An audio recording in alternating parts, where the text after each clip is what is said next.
Hi, and welcome to If Left Unchecked. I'm your host, Jason Gillette. This is a fascinating topic. I keep saying fascinating. I need to stop that. It's a thing. What do you want it to be? I don't know. I think I want it to be. I love music, right? I think music is a powerful tool, and there's a fascination to it. Right. And so I am fascinated by this. I'm around with it. Right. I'm around with it. So our podcast episode today, we're talking about the idea of music being a sound mind effect, right? And I have with me the founder of Sounds Academy, which is an amazing nonprofit that brings music to kids in underserved communities, and also partners with other 50 organizations. Oh yeah. Doing amazing things around bringing music to both kids, and also are we doing like live performances? There's all types of amazing things that you guys do. So thank you for being here. I appreciate your time. Thanks for having me. We love talking music. I love talking music with you because you get it on a level even, right? But music nerd. Right. And so when I think of mental health, we have a ton of tools that we use. Therapy is a solution. We have exercise. Some people know exercise is a solution, and there's medications that help with balancing and regulating things. And I think music it's not on the list there. And why are we not looking at this as more of a way to engage our mental health and use this as a tool for us to get better and explore our own passions? And so I want to open it up by asking the question, who's Kirk? Why did he get into music? And what is music saving you from? So Kirk is an entrepreneur. Kirk is a brother, a son. Kirk is a creative person. There's all types of facets that Kirk would equal. Like, we'd be here forever on that part. Like, Kirk is also a musician and educator. Things like that. Speaker, a helper, a listener, things like that. A friend. Right, a friend, right. And I would say that, what was the second question again? And so, who is Kirk? Right. What got you to... What got me into music? So what got me into music was, I grew up in Boston. And they kind of divided our classes into visual arts and music. And they were doing at the time like music aptitude tests. And in doing that, I was part of this program called Project Step. So Project Step basically took me in. We did music classes for about a semester, I would say. I was 5. I was a first grader, right? Oh, so wow. I didn't know what was going on. And I was always, I think a lot of kids are expressive. Right. Right. And so, but sometimes you allow kids to be expressive and sometimes you don't. Right. And so I know that to be true. Right. And so with me, who I was allowed to be expressive, and I was expressive. That turned into, all right, give them a violin. Right. And so I remember doing that. The name of that program is called Focus. Okay. Focus program. And you play for a couple of weeks in the summer. And then if you can graduate from that, you then go to Project Step. Project Step probably had about 50 kids at a time. Okay. Right. And so you only get in if someone graduates out. Right. Oh, wow. Okay. Yeah. So we had like 2 or 3 kids in my class that were able to come in, and we remained the entire time. So from first grade to 12th grade. Right. Oh, wow. So that's how I got into music. And then, the discipline, my parents are, you start it, you finish it. Right. You got to practice, you got to, all that stuff. So that's where the discipline of the music came in. And then you started getting good at it. Right. So you start getting good at it. That sounds like this self-motivation at that point when you start seeing yourself like reach these different levels of skill. Oh, definitely. And like, I remember, it's funny, like, what do you want to be when you grow up? And I remember in the third grade, I had said that I wanted to be in the orchestra that plays music for cartoons. So in my mind, as a third grader, right. I was like, there's an orchestra right. that must be in Disney that makes sense, right? Makes music. And then I found out the music already existed. They just set the motion, the animation to the music. But ironically now, people are, John Williams. Yes. Back then, they got Hans Zimmer now. Right, yeah. And you have more people creating the music for the movies. So like even like the new Lion King, one of my friends, Stephanie, and my brother was also in that soundtrack or in the orchestra that performed the music for that soundtrack. That's so incredible. Like it's cool that little third grader was like, this is what I want to do. Like and I essentially ended up doing it and then got to see some of my friends and family members do it as well. But anyway, so the point is like, you start getting good at it. You start practicing more. And of course, you ebb and flow. Like with anything, I always say, like the gym is busy in January, like December after Thanksgiving, in January. Then it just phases out in March. You're right. No. You get your because you got the resolution. What you got the resolution, right? You and got I ate too much during Thanksgiving, people. Right? You just gotta wait for them to phase out, and in February, March, the gym is peaceful again. Right. Man. That's so funny because that's so true. That's so true. You're just like, man, you can't get a machine in January, February. Right.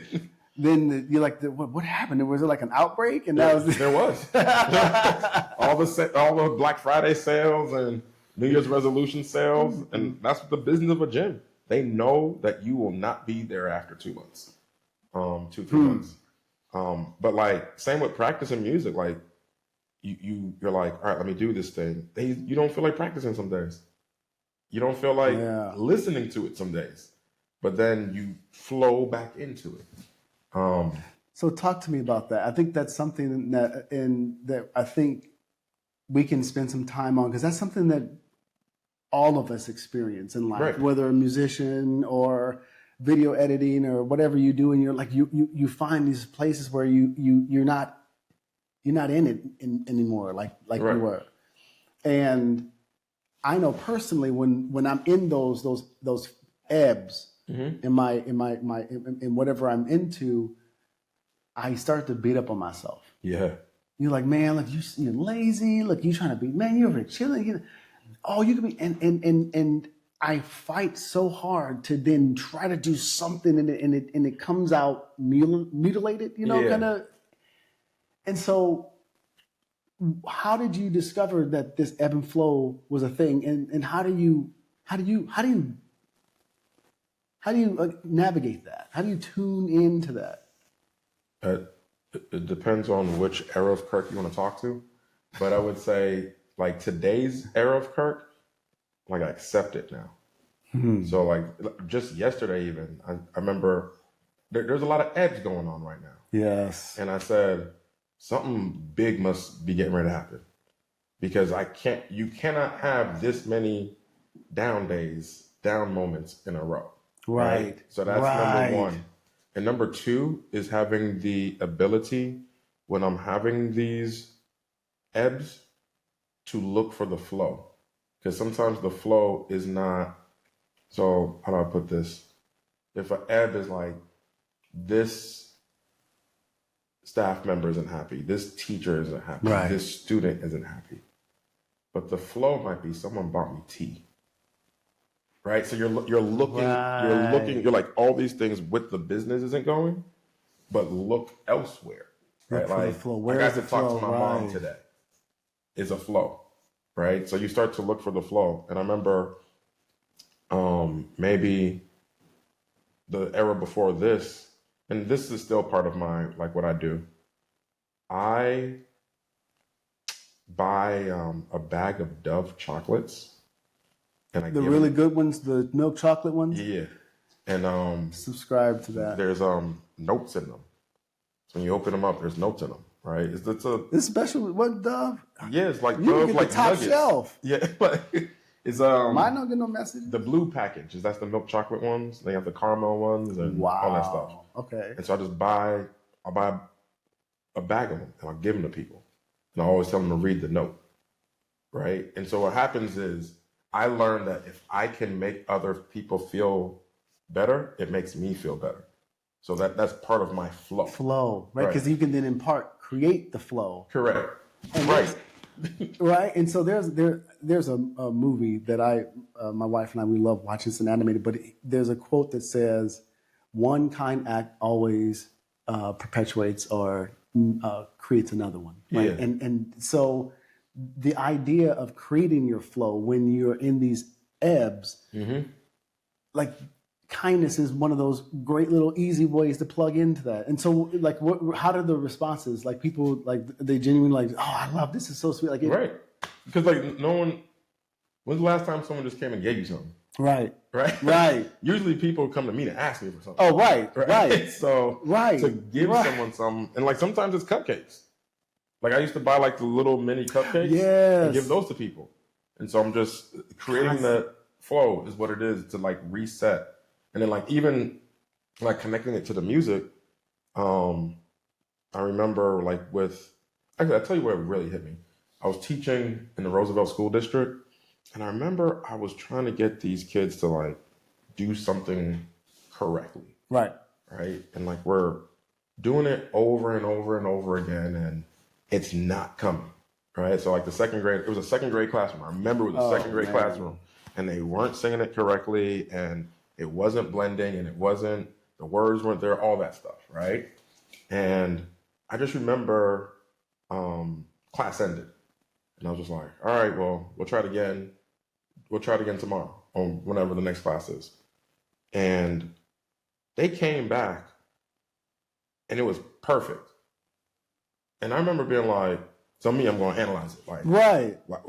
Why was it perfect? Like, was it the moon? Like, right. Mercury in retrograde? What's the weather today? Like, is Tuesdays do this, Thursdays do right. this? Like, figure it out. Right. Find the science behind it. Right. And then I remember like connecting it to me and practicing. Some days I can place things and I can't be touched. And some days I'll play the same thing and I'm just like, what's an A string? Like, how do you play music? Right. And so like it changed.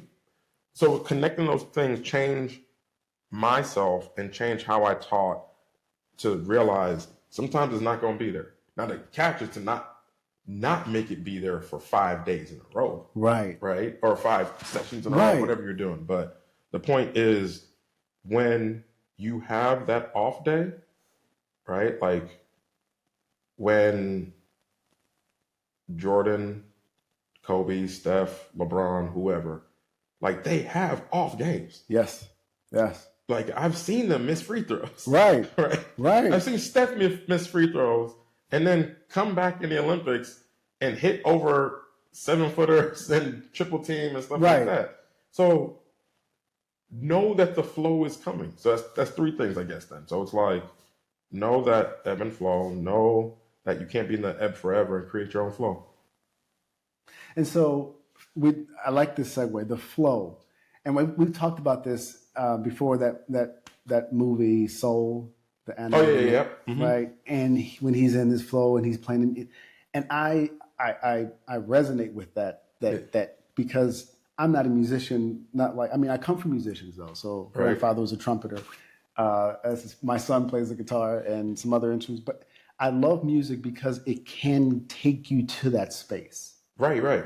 And I appreciate the skill it takes to get to go there. That's a luxury to be able to go to that space. You know, when you're playing an instrument. And what does music do for you on a mental perspective? Is it your safe space? Is it the place where you kind of get your frustrations out? Is it where you are creative? Is it all of the above? It's probably all of the above. And I think it's funny, you had said something about, how do we deal with mental, like the topic of mental health, right? Yep. And music is often not in that conversation. Now, I could be biased because with the circles I am, music is in that conversation, right? Right. And like during the pandemic, I don't know if you heard about it, but like there's this thing that happened. It was really, yeah. And so during this pandemic, It sounds familiar. there was this guy named, is it DJ Nice? And he would do DJ sessions during the pandemic, right? Okay. A lot of people was doing music stuff during the pandemic. Yeah. When dealing with George Floyd. Like, I remember people wrote pieces, right, songs, all that during that time. That whole time, right? Because you think it was the Miss Taylor, and then Mr. Aubrey, and all of those, right? And there was, yeah. And so what I'm saying is, and I'm going to parallel it to the soul in the zone thing, because basically it's a visualization of what's happening, right? Within that scene that you're talking about, right?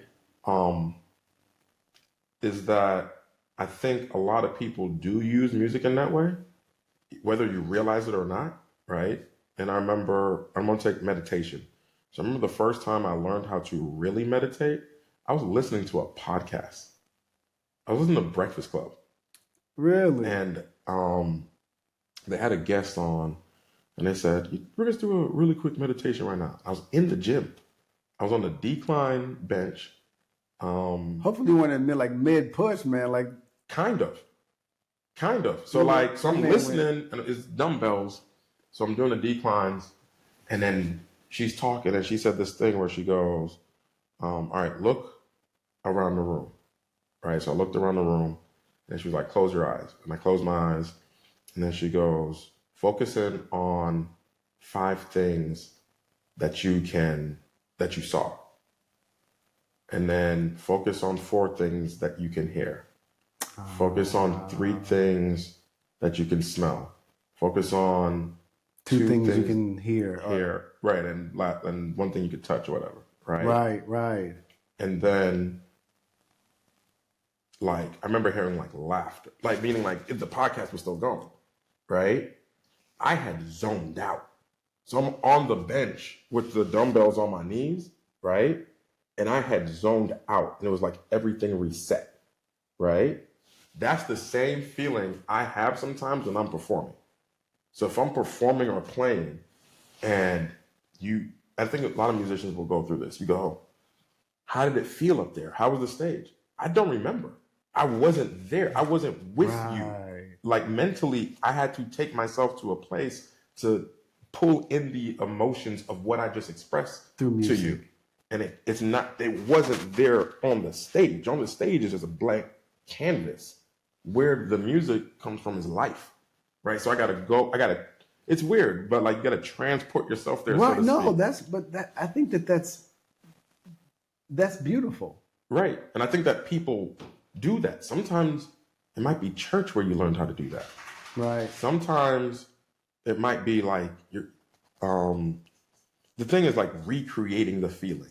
Right. So, for example, one place I know that feeling is also recreated for me, I go to the beach and I just sit down during a sunset or something. And listen to the water. For example. Right. And you're watching the sunset. And you'll hear the seagulls or something like that. You'll hear laughter. You hear someone roller skating or biking by. Right. I'm in LA right now, as you can see. Right. So right. Everybody's. You hear the Ferris wheel at the Monica Pier, right? Yep. Okay. Santa Monica Pier, yep. Right? And it's the same thing, right? So if you're playing music and you're I want to get better at this, I got to be perfect, blah blah blah. I don't think you get that feeling. But if you're playing music or listening to music, some people get it. Go to the Nash, right? And just look around at people, you'll find someone that is zoning out. Oh yeah, their eyes closed and that's that's me. There are certain songs I can listen to and they're just they remind me of my grandfather, and he was huge into jazz, the Duke Ellingtons and the Coltrane's, and I can hear certain pieces and it takes me there. Right. And I think that music is one of those it's a safe passage to a place where there's peace there. It's incredible. Right. Yeah. So I just say all that to pull them all together to be that feeling that some of us as musicians get is the same feeling that some people get when they're on a treadmill. It's the same feeling that some people get in church. The same people that some people get while just listening to music. And so my thought is when we think about mental health, and this being my mental health dog, this is my service animal, Gracie. Oh, Yeah. We want to, as men, we focus on our responsibilities, our roles, the expectations of life. We think about what does it mean to be provider. How often should we, or how often do you take time for you, for just Kirk, not the owner, just Kirk? right. That is the never-ending question of leaders, and I think that is also the never-ending question. And when I say leaders, I'm going to take that step back. We're talking CEOs. We're talking fathers. Yep. We're talking husbands, right? Like all that. That's the never-ending question. Is that you pour into so much? Who pours into you? Right. Check on your strong friends, they say, right? And admittedly, I do not pour into myself as much as I need to. It's a work in progress, but I'm always working. So what's one step that you've made recently that in pouring into you? What do you do? I'm going to a concert tomorrow. Okay. So like I'm going to a concert tomorrow. I'm going to a comedy club on Sunday. So like I like music, right? I like comedy. I like cooking. Like if I'm cooking, specifically grilling, that is pouring into myself for me, right? Like watching football is the game got to be good. So, sometimes I watch these. So it's funny. Like I'm a Patriots fan, and so like the pouring into the self is easy right now. But sometimes you watch these Cardinal games, and you're like, "What is happening and why?" That's not gonna help the mental health. No, and so, but I think it's both enjoying and also triggering, right? Because you see these things. I think that sports does that. Like I've watched the fumble at the goal line. Oh boy, yeah. And I had a visceral reaction to that, and I'm like, wow, it really has a control facet to you. Like it really has an impact on you. And I'm like, wow, how can you do that? And everything. And right. So how do we get out of that? Oh, I mean, that's a good question. It's funny when you were saying that. I was like, now you should feel bad for Cowboys fans. But are you a Cowboys fan? But I want to parallel, because like sport, some people, it's funny, like sometimes I'm at like sports bars or whatever, and I go, yeah, that person got a lot of money on this game right now. You can see it. Like you can. I don't know how to tell that person to get out of it. Right? So sports is different depending on what you did during that. Like if it's your team versus you just chilling versus or you got money. Right. There's different facets. That's three things. That's three totally different things. But I think something that we all go through is when that person says something to you that makes you think, who do you think you're talking to? Right. Like how do you get out of that moment? Right. And I think that for me personally, it's about breathing. It's about having, so funny enough, like there's this poem called If by Rudyard Kipling. Okay. Right? And like the first line is like, if you can keep your head when all about you are losing theirs and blending on you. Right? That is something that I'll just, in my head, that's what's going on. Right? Like there's just certain poems that are happening in my head when chaos is happening around. And then sometimes it's like analyzation, like meaning, I don't know, something I tell my team a lot is if we over prepare before the concert, it's going to make the concert go smoother. Because when the concert comes, 5 things are going to happen that it didn't matter how much we had planned for. It's going to show we up. couldn't do anything. And I remember like a specific concert, and that was a joke, right? So now it's a joke with us where we go, look for the 5 things that's going to go wrong. Right, and sure enough. Right? And so, but this specific concert where I started like joking with it, before the concert started, so we had a cake made, Sounds Academy cake for the seniors, custom made. One of the volunteers dropped a cake. That's not, have a backup cake is not right in your plan. Right. Like, okay, well, how do you? So we just said, all right, you know what I mean? Like, roll with it. Yeah. Right. You have to, right? Because life is going to throw at you everything. Right.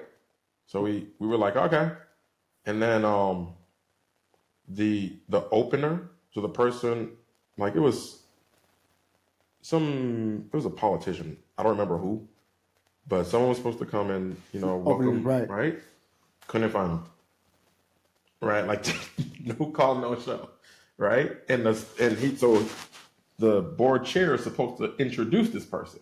And so he's like, do I go on now? We're like, just give it a minute, whatever. Then we're like, you have to go on. You got any jokes? Like just fill the time, whatever. Like I'll fill it, like we'll figure it out. And then the third thing was, by the time, it wasn't until like the third act, I started to notice, I don't know where the photographer is. Because I'm not on the stage, right? Like you're running, you're managing, and right? Like the kids are going out there, they're performing, and I give them an award, right? So I think I did it was like Teacher of the Year award. And I come out there, and I know that it's like you take a picture. Right. There was no one there to take a picture. So now I'm like, all right. So then I text my videographer. I was like, can you take pictures? Well, because he's supposed to be doing video. The next person's supposed to be doing photography. Right. So like he worked it out and he did photography and video. So point being, like, now just know that whatever you're going to do, like if you're driving to a destination, 3 things are going to happen. Just look for them. And then just be like, I had left 10 minutes earlier because I anticipated this. These things, right. And if you don't find 3, then you're still not stressed. Right? Right? Like you're still fine. And it gives you capacity. Right? Because that's basically saying, I'm going to hold capacity for 5 crazy things that are going to happen up until this moment. And I think in life, we should always hold capacity for some, like 10% of nonsense, right? Just be able to hold capacity for what's about to happen, so that way, when it does, right? It's funny you say that, because one of the things I was telling a friend of mine recently, I said, life by itself, without your involvement, is going to throw some things at you that are going to cause you some concern, right? Mm-hmm. Life will already, without your involvement, life is going to throw you some things that are going to be unfavorable. So with that in view, why add to that? Right. Just let life, like if life is going to designate that a percentage, let that be enough. Right. Don't add to it. And that's by not exacerbating situations, right? By staying in an aggravated space, right? Find your space where you can let that go and build the capacity to say, man, I'm not like that was 1. Right. Bring 2. Right. And that way and now you're just like, I'm looking at these situations with the capacity for them, as opposed to, I don't want them to happen. And when they do happen, I don't have the capacity, and I should have prepared for them, but I didn't. And now I have to deal with it. And that's on kind of layered in with all of this trauma and stress. And then you have yourself a problem. Right. So what is one narrative that you had to reframe to ensure that you were always at your best, or that you could always consider and believe that you could accomplish anything? Probably, there's a bunch of them, but the one that comes to mind first is, worry about the things that you can't control. Don't worry about the things that you can't control, and just flow with that. Like Yep. If you can't control it, then there's nothing you can do about it. And so why hold any space for it? Right. Right. Like, that's a gem. And when what that looks like is, for example, someone not showing to do the speaking, like it's out of your control. Right. So, okay, whatever. We're just gonna fill this time. Like, don't worrying about that and why this happened and who this. That's wasted energy. Right. Now it's like, okay, well, that's a thing. That's not working. Let's do this. Let's be able to pivot. Right. And so, but you can't do that if you don't have the capacity for that one, those two, those three, 4 and 5 right. things so start your day with that idea that I need the capacity for 5 nonsensical things to go wrong today. I got capacity for that. Right. Right. And I think that that's a really great way of framing how to intentionally build capacity within yourself just to start the day. Right. So if my last question is, so the violin, the guitar, you play the guitar? Oh, yeah. What about the... Were you about to ask me what instruments can I play? Yes. Are we about to be here all day? So, okay. So I brought a few that we're going to probably try out. Okay. The oboe we got that in the... The double reeds are hard, but figure it out. So... Tight lips. So, seriously, I want to say first, thank you, Kirk, because I appreciate the perspective. A lot of the values that you share, I can personally adopt those. Like that capacity thing, I think that's going to be a keeper. That's going to be on the worksheet. That's going to be on the worksheet. Yeah. But I hope that the continued effort that you have with Sounds Academy just continues to grow, like all of your efforts, man. And I appreciate you as a human being, right? And I just thank you for jumping on, man, and sharing your perspective with. We can all learn a little bit more by finding out where our place of peace is, and then understanding that even in our ebbs and flows, we can create flow, right? By acts of kindness, investing in pouring to other people. And so we're never truly in an ebb as long as we got kindness. Right. So I love that. Thank you, man. I appreciate it. Thank you. Appreciate this, and appreciate you just even reaching out to me and having the conversations and doing what we do. We're gonna get the band together. I tell you, I got this guitar. Right. I'm gonna get some more lessons, and we doing something. Like Spire over there. It's entry level. Yeah. We're going once. My goal is to get skilled, right? I want to be able to, because there's a few songs that I want to play, and it's funny. My son played a couple of them for me. He plays the saxophone, the tenor sax, and he played just the two of us with Bill Weathers and Grover Washington. Yeah. And so he played that saxophone solo for me one time, and he recorded it and sent it to me, and I'll never forget it. Like it's music. It's to be able to create what a great person created. I think that being able to create your own music is fantastic. But for him to be able to replicate that and it took me to that same place as if I was listening to the actual track. And I love that about music. And I want to be able to, one day maybe express myself through some songs in that way. That's a stretch goal. Start simple. I always say start simple and then add to it. I love that, man. Thank you. This has been Kirk Johnson, founder of Sounds Academy, friend, father, everything, right? I think about just your journey and what got you to where you're at. I'm proud and I'm grateful to say that I know you, man. That's it's pretty cool, man. Very cool stuff. Same. So I want to say, if you are tuning in for the first time, we have a worksheet for each episode with our guests. So be mindful of logging into ifleftunchecked.com and looking at the podcast and checking for the worksheets. I'm your host, Jason Gillette. Check in with us next week as we have another episode with another narrative to question. This has been If Left Unchecked. I'll talk with you soon.